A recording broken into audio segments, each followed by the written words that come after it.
നമസ്കാരം. മലയാളി വാർത്ത ഇൻസൈഡിലേക്ക് സ്വാഗതം. 26 വർഷങ്ങൾ ഇതൊരു അത്ഭുത കഥയാണ്. ഒരു പകരം വീട്ടലിനായി ഇസ്രയേൽ കാത്തിരുന്ന 26 വർഷങ്ങൾക്ക് ശേഷം ഇപ്പോഴിതാ ദക്ഷിണ ലെബനൻ ഇസ്രയേൽ പിടിച്ചടക്കി. ഗാസയിലെ യുദ്ധാനന്തരം തങ്ങളുടെ നിയന്ത്രണത്തിലുള്ള പ്രദേശം വേർതിരിച്ചുകൊണ്ട് ഒരു യെല്ലോ ലൈൻ ഇസ്രയേൽ വരച്ചിട്ടു.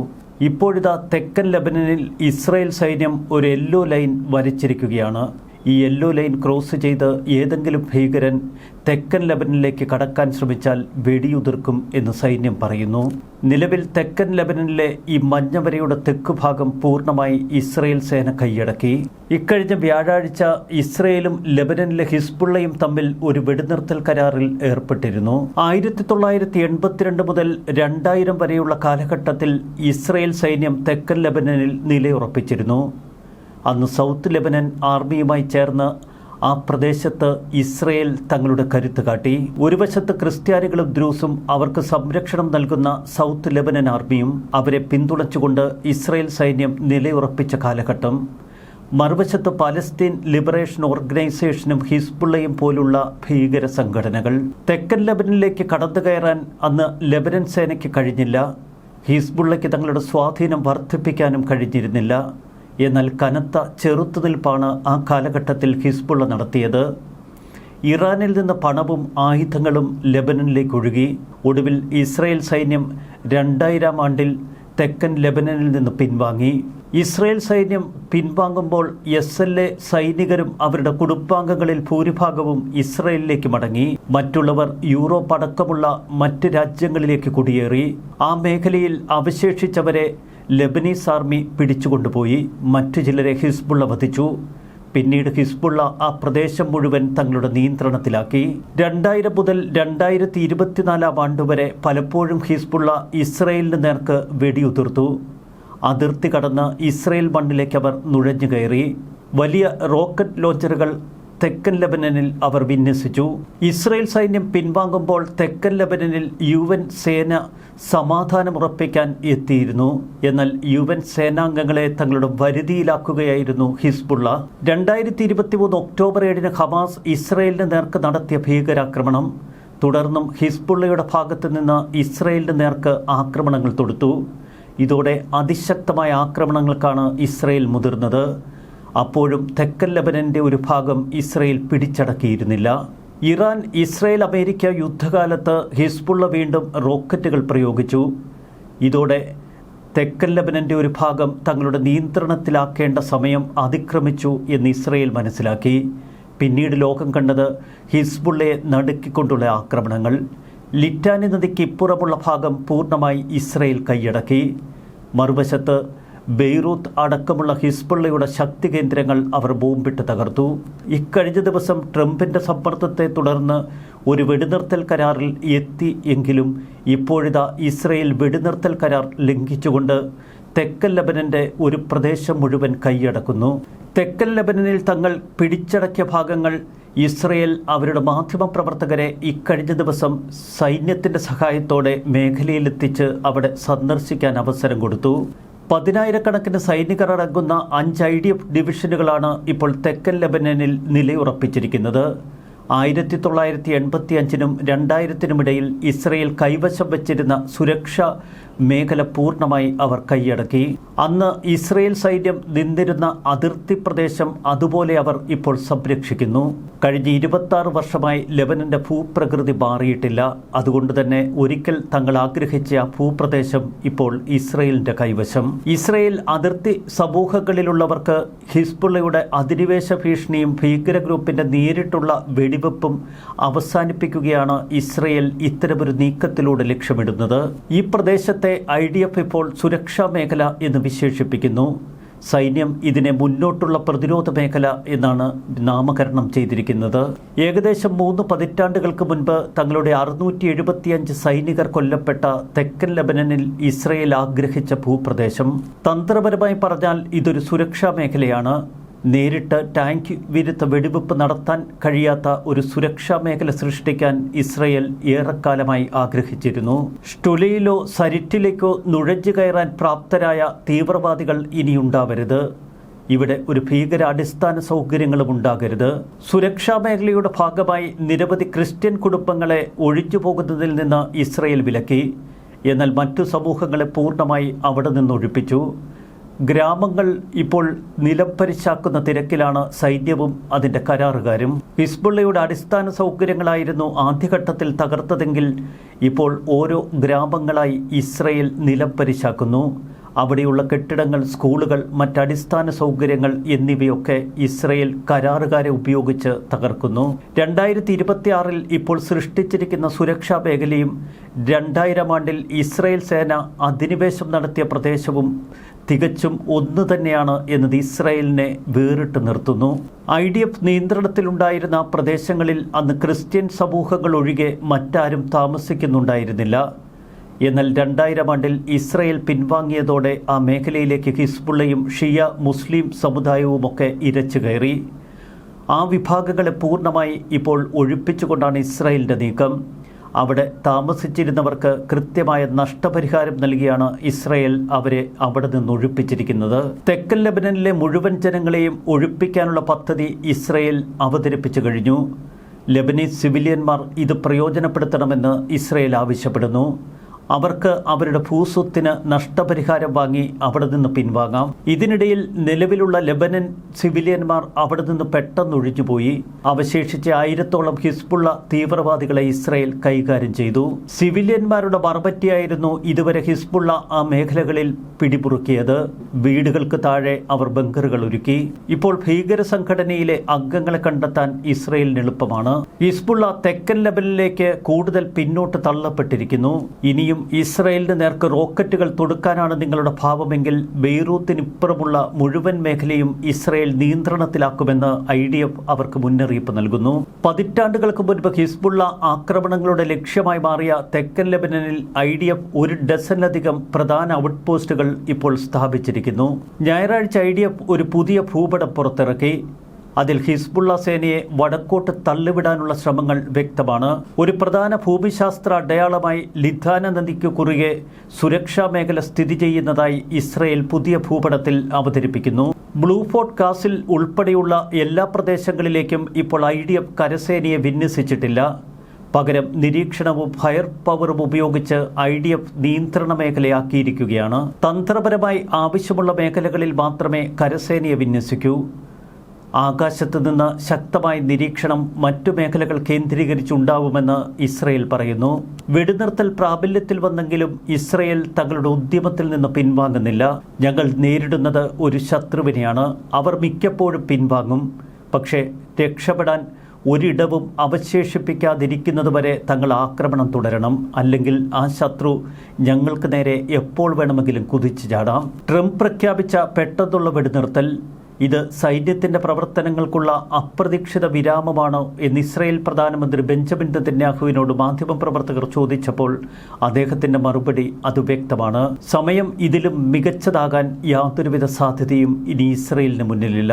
ഞങ്ങൾ എത്തിച്ചേരാൻ ആഗ്രഹിച്ച അതിർത്തിയിൽ കൃത്യം എത്തിയപ്പോഴാണ് വെടിനിർത്തൽ പ്രഖ്യാപിക്കുന്നത്. ഞങ്ങൾ പൂർണ്ണമായും പ്രവർത്തിച്ചു. ഞങ്ങൾ ആഗ്രഹിച്ച സ്ഥലങ്ങളിലെത്തി. ഞങ്ങൾ പിടിച്ചെടുക്കാൻ ആഗ്രഹിച്ച ഗ്രാമങ്ങൾ ഞങ്ങളുടെ കൈകളിലെത്തി. അസാധാരണമായ ഇച്ഛാശക്തിയുള്ള ഒരു രാജ്യമാണ് ഇസ്രയേൽ. അതുകൊണ്ട് തന്നെ അവർ ആഗ്രഹിച്ച ഭൂപ്രദേശം ഇപ്പോൾ അവരുടെ നിയന്ത്രണത്തിൽ. ഭാവി ഒരുപക്ഷെ ഇതിനെ അധിനിവേശമായി അടയാളപ്പെടുത്തിയേക്കാം. എന്നാൽ ഇസ്രയേൽ പറയുന്നത് ഇത് ഞങ്ങളുടെ നിലനിൽപ്പിൻ്റെ യുദ്ധമെന്ന്. ലിറ്റാനി നദിക്കിപ്പുറമുള്ള തെക്കൻ ലെബനൻ പിടിച്ചെടുത്തുകൊണ്ട് ഇസ്രയേൽ ഒരു കണക്ക് തീർത്തിരിക്കുന്നു. അതൊരു വല്ലാത്ത കണക്ക് തീർക്കലാണ്. ഹിസ്ബുള്ളയുടെ വളർച്ച ഒരു വശത്ത്, മറുവശത്ത് ഇസ്രയേലുമായി രക്തരൂക്ഷിതമായ യുദ്ധങ്ങളുടെ തുടക്കം 1982 പലസ്തീൻ ലിബറേഷൻ ഓർഗനൈസേഷന്റെ ആക്രമണങ്ങൾക്ക് മറുപടിയായി ഇസ്രയേൽ സൈന്യം അന്ന് തെക്കൻ ലെബനനിൽ നിലയുറപ്പിച്ച കാലഘട്ടം. ആ കാലഘട്ടത്തിൽ 2000 മുതൽ 3500ഓളം പലസ്തീൻ അഭയാർത്ഥികളും ലെബനൻ പൗരന്മാരും കൊല്ലപ്പെട്ടു.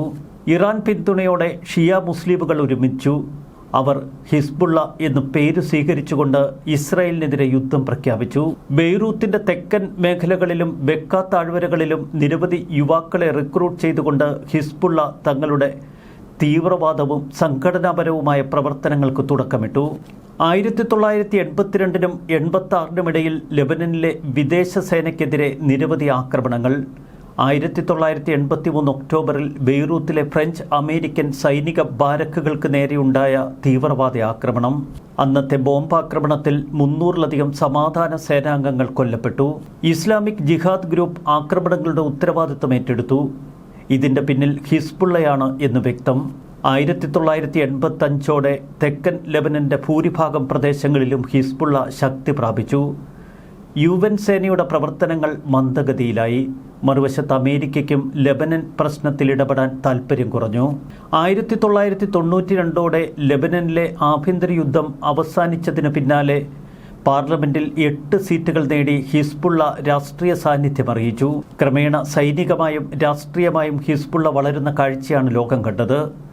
ഇസ്രായേൽ സേനയ്ക്കെതിരായ പ്രതിരോധത്തിന് അവർ ലെബനൻ സേനയുടെ സഹായം തേടി. ഒടുവിൽ 2 പതിറ്റാണ്ടുകൾ നീണ്ട അധിനിവേശത്തിന് ശേഷം 2000 മെയ് മാസത്തിൽ ഇസ്രായേൽ ഏകപക്ഷീയമായി തെക്കൻ ലെബനനിൽ നിന്ന് പിൻവാങ്ങി. ഈ നീക്കം പ്രധാനമായും ഹിസ്ബുള്ളയുടെ ചെറുത്തുനിൽപ്പിന് കാരണമായി. ലെബനനിലെ ശക്തമായ രാഷ്ട്രീയ കക്ഷിയായി അപ്പോഴേക്കും ഹിസ്ബുള്ള വളർന്നു.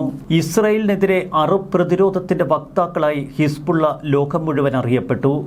2006-ൽ ഹിസ്ബുള്ള 2 ഇസ്രയേലി സൈനികരെ പിടികൂടിയതോടെ കാര്യങ്ങൾ വീണ്ടും മാറി. 34 ദിവസ യുദ്ധം. ഇരുഭാഗങ്ങളിലും മരണം വിതച്ചു. 1200 ലെബനീസ് പൗരന്മാർ കൊല്ലപ്പെട്ടപ്പോൾ 158 ഇസ്രയേലുകാർ കൊല്ലപ്പെട്ടു. 2009 ആണ്ടോടെ ഹിസ്ബുള്ള എല്ലാ അർത്ഥത്തിലും വലിയ ശക്തരായി മാറി. സിറിയയിലെ ആഭ്യന്തര യുദ്ധകാലത്ത് കൂടുതൽ കരുത്താർജിച്ചു ഹിസ്ബുള്ള. 2021 മുതൽ അസദ് ഭരണകൂടത്തിനു വേണ്ടി അവർ പ്രവർത്തനങ്ങൾ ആരംഭിച്ചു. ഹിസ്ബുള്ള ശക്തി പ്രാപിക്കുമ്പോൾ മറുവശത്ത് ഇസ്രായേലിനെ എന്നേക്കുമായി അവസാനിപ്പിക്കാനുള്ള ഒരു സഖ്യശക്തിയായി ഇറാൻ അവരെ കണ്ടു.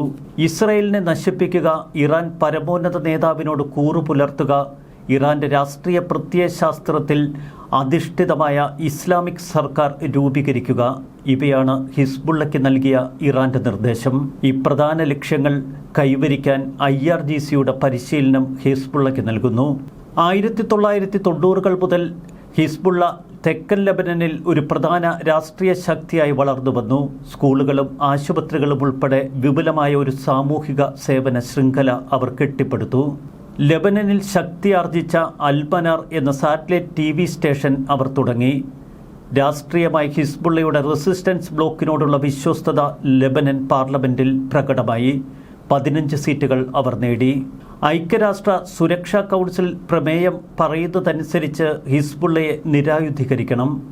എന്നാൽ ഹിസ്ബുള്ള അതിൻ്റെ സൈനിക ശേഷി വികസിപ്പിച്ചുകൊണ്ടിരുന്നു. സായുധ വിഭാഗം ലെബനീസ് സേനയേക്കാൾ ശക്തമായി. ലോകത്തിലെ ഏറ്റവും ശക്തരായ നോൺ സ്റ്റേറ്റ് സേന എന്ന തലത്തിൽ ഹിസ്ബുള്ള പിന്നീട് അറിയപ്പെട്ടു. 1983-ൽ ബെയ്റൂത്തിൽ US എംബസി ബോംബാക്രമണം നടത്തിയ ഹിസ്ബുള്ളയെ അന്നു തന്നെ തീവ്രവാദ സംഘടനയായി അമേരിക്ക പ്രഖ്യാപിച്ചിരുന്നു. എന്നാൽ ഹിസ്ബുള്ളയ്ക്കെതിരെ നേരിട്ടുള്ള യുദ്ധത്തിന് അമേരിക്ക പിന്നീട് തയ്യാറായിട്ടില്ല. പാലസ്തീൻ ലിബറേഷൻ ഓർഗനൈസേഷന്റെ കീഴിൽ അഭയാർത്ഥികളായി ലെബനനിലെത്തിയ വലിയൊരു വിഭാഗം പിന്നീട് മിലിഷ്യകളായി മാറി. അവർ ലെബനനിലെ ക്രിസ്ത്യൻ സമുദായത്തിന് നേർക്ക് ആക്രമണങ്ങൾ തുടങ്ങി. ക്രിസ്ത്യൻ സമുദായത്തിൽ നിന്ന് സൗത്ത് ലെബനീസ് ആർമി ജന്മമെടുത്തു. അവർക്കൊപ്പം ദ്രൂസുകളും നിലയുറപ്പിച്ചു. ദക്ഷിണ ലെബനൻ സംഘർഷ സമയത്ത് ഒരർദ്ധ സൈനിക വിഭാഗമായി SLA നിലയുറപ്പിച്ചു. ലെബനീസ് ആർമി SLAക്കെതിരെ യുദ്ധം പ്രഖ്യാപിച്ചു. തുടക്കത്തിൽ ഫ്രീ ലെബനൻ ആർമി എന്നാണ് ഇവർ അറിയപ്പെട്ടത്. എന്നാൽ പിന്നീട് SLA എന്ന പേര് സ്വീകരിച്ച് തെക്കേ അറ്റത്തുള്ള ലെബനനിൽ മാത്രമായി അവർ ഒതുങ്ങി. 1982-ലെ ലെബനൻ യുദ്ധമാണ് SLAയെ ശക്തിപ്പെടുത്തിയത്. തുടർന്നങ്ങോട്ട് IDFന്റെ പരിപൂർണ പിന്തുണ. സൗത്ത് ലെബനൻ സുരക്ഷാ ബെൽറ്റ് ഭരണകൂടം സ്ഥാപിക്കുന്നതിൽ SLA വിജയിച്ചു. ഇസ്രയേലിന്റെ പിന്തുണ അതൊന്നു മാത്രമാണ് SLA കരുത്തോടെ നിലനിർത്തിയത്. പലസ്തീൻ ലിബറേഷൻ ഓർഗനൈസേഷൻ, അമൽ മൂവ്മെന്റ്, ഹിസ്ബുള്ള എന്നീ മിലിഷ്യകളെ തകർക്കുകയായിരുന്നു SLAയുടെ ലക്ഷ്യം. 1978-ലെ ഇസ്രയേലി അധിനിവേശമാണ് ഫ്രീ ലെബനൻ ആർമിക്ക് തെക്കൻ ലെബനനിലെ കൂടുതൽ വിശാലമായ ഒരു പ്രദേശത്ത് നിയന്ത്രണം നേടാൻ സാധ്യമാക്കിയത്. 1984-ൽ SLA തങ്ങളുടെ സൈനികർക്ക് പ്രതിമാസം $300 വേതനം പ്രഖ്യാപിച്ചു. 1990 മുതൽ 2000 ആണ്ട് വരെ നിരവധി ഇസ്രയേലി സൈനികർ തെക്കൻ ലെബനനിലെ യുദ്ധങ്ങളിൽ കൊല്ലപ്പെട്ടു. ഇതോടെ ഇസ്രയേലിൽ തെക്കൻ ലെബനനിലെ ഇസ്രയേൽ സൈന്യത്തെ പിൻവലിക്കണം പിൻവലിക്കണമെന്ന നിർദ്ദേശമുയർന്നു. ആഭ്യന്തര സമ്മർദ്ദം ശക്തമായ 1999 കാലഘട്ടം. ആ മാർച്ചിലെ തെരഞ്ഞെടുപ്പ് പ്രചാരണ വേളയിൽ യഹൂദ് ബരാക്കിന്റെ ലേബർ പാർട്ടി തങ്ങൾ വിജയിച്ചാൽ തെക്കൻ ലെബനനിൽ നിന്ന് ഇസ്രായേൽ സേനയെ പിൻവലിക്കുമെന്ന് പ്രഖ്യാപിച്ചു. 1999 മെയ് മാസം നടന്ന തെരഞ്ഞെടുപ്പിൽ ബരാക്ക് വിജയം നേടി. തുടർന്ന് ജൂൺ 1 സൗത്ത് ലെബനൻ ആർമി ജെസ്സിനിലെ അവരുടെ TV സ്റ്റേഷനും ആസ്ഥാനവുമൊക്കെ പൊളിച്ചു മാറ്റാൻ തുടങ്ങി.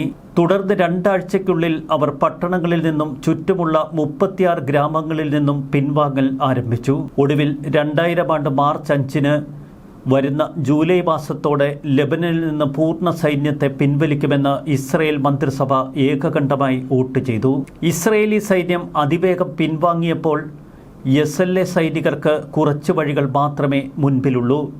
ലെബനൻ സർക്കാരും ഹിസ്ബുള്ളയും പ്രദേശത്തെ നിരവധി സാധാരണക്കാരെ രാജ്യദ്രോഹികളാക്കി പ്രഖ്യാപിച്ചു. പിൻവാങ്ങലിന് ശേഷം ഇസ്രായേലിന്റെ അതിർത്തി അടച്ചിടുമെന്ന് SLA സൈനികരോടും കുടുംബാംഗങ്ങളോടും ഇസ്രായേൽ പറഞ്ഞു. ഹിസ്ബുള്ള ഗറില്ലകളോ പ്രതികാരദാഹികളായ മിലിഷ്യകളോ അവരെ പിടികൂടി വധിക്കുമെന്ന ഭയം SLA കുടുംബാംഗങ്ങൾക്ക്. ഒന്നുകിൽ ലെബനൻ സർക്കാർ ജയിലിലടയ്ക്കാം, അല്ലെങ്കിൽ മിലിഷ്യ ഗറില്ലകൾ തങ്ങളെ വധിക്കും. ഒടുവിൽ SLAയിലെ നിരവധി അംഗങ്ങൾ ഇസ്രായേലിലേക്ക് പലായനം ചെയ്തു. ഇസ്രായേൽ അവരെ പരിപൂർണമായി സംരക്ഷിച്ചു. തെക്കൻ ലെബനനിലുള്ള ക്രിസ്ത്യൻ ഭൂരിപക്ഷം വല്ലാത്ത ഭയത്തിൽ. ഭൂരിഭാഗവും വിദേശങ്ങളിലേക്ക് പെട്ടെന്ന് കുടിയേറി. മറുവിഭാഗം അഭയാർത്ഥികളായി ഇസ്രായേലിലേക്ക്. അവശേഷിക്കുന്നവരെ ലെബനീസ് ഭരണകൂടം പിടിച്ച് ജയിലിലാക്കി.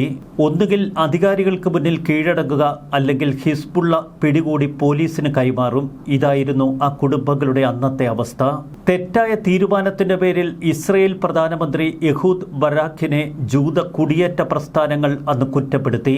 ജൂൺ മാസം കഴിഞ്ഞപ്പോൾ അന്ന് 3000-ലധികം SLA അംഗങ്ങൾ ലെബനൻ സർക്കാരിന്റെ കസ്റ്റഡിയിൽ. ഇസ്രായേലിലേക്ക് പലായനം ചെയ്തവരെ പരിപൂർണമായി ഇസ്രായേൽ ഭരണകൂടം സംരക്ഷിച്ചു. 2000 മുതൽ സ്വതന്ത്ര ലെബനൻ സർക്കാർ ജെറൂസലേമിൽ നിന്നാണ് പ്രവർത്തിക്കുന്നത്. ഇപ്പോഴും ലെബനന്റെ യഥാർത്ഥ സർക്കാർ തങ്ങളാണ് എന്ന് ഈ SLA സർക്കാർ അവകാശപ്പെടുന്നു. അന്നു മുതൽ ഇസ്രായേൽ മനസ്സിൽ കൊണ്ടു നടക്കുന്ന ഒരു വലിയ പ്രതിജ്ഞയുണ്ട്. തെക്കൻ ലെബനൻ എന്തെങ്കിലും ഒരിക്കൽ തങ്ങളുടെ നിയന്ത്രണത്തിലാക്കുമെന്ന്. ആ വാക്ക് അവർ പാലിച്ചിരിക്കുന്നു. അവർക്കൊപ്പം പഴയ SLA സൈനികരുടെ ആത്മവീര്യം വർദ്ധിച്ചിരിക്കുന്നു. ന്യൂസ് ഡെസ്ക് മലയാളി വാർത്ത ഇൻസൈഡ്.